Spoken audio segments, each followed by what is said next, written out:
Welcome to www.driveredinabox.com. Today's topic, getting a driver permit is a multi-stage process. Sooner or later, a parent hears those most feared of all words, I'm old enough to get a driver permit. As much as we might like to forget or ignore the fact that our children are growing up all the time, they are. And when the day comes, you might as well be prepared. The age at which a teen can get a learner's permit is as low as 14 in some states. In some states, you must be 17. In both cases, you generally have to go through a transitional licensing process of some kind.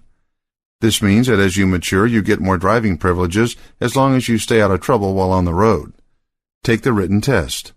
Before your teen gets his or her permit and is allowed to drive under supervision, he or she must take a written exam. This exam will test your teen's knowledge of the basic rules of the road. Each state has some sort of booklet or online resource that provides the information necessary and an opportunity to study prior to testing. Some driver's ed programs include classroom instruction that teaches teens what they need to know in order to pass the exam. The exam is then provided in class, and the students can retake it if needed. Once they pass their exam, they get their initial permit and can be taken out for their first experience on the road. In states where there are few requirements related to getting a driver's permit, it is wise for parents to avail themselves of a home-based driver education program. Taking a child out on the road before they know the basics is dangerous.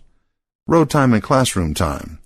Once your teen has their learning permit, they'll be expected to drive for a certain number of hours in varying conditions before they apply for a permanent license.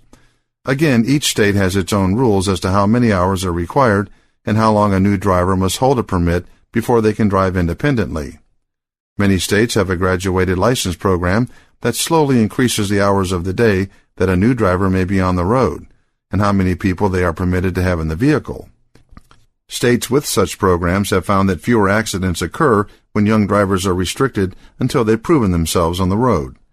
In addition to the state-imposed restrictions, parents can and should make the final decision as to when their teen is ready to assume the responsibility inherent in driving a car independently.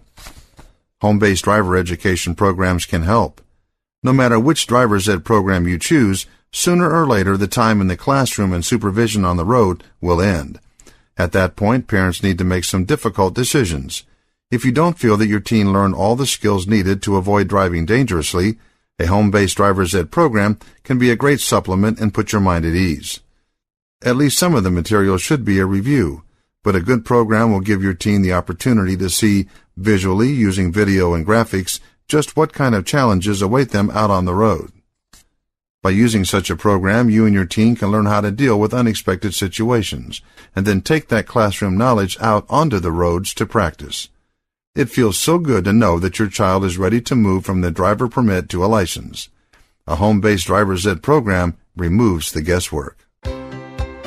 To find out more information on topics like this, please go to www.driveredinabox.com.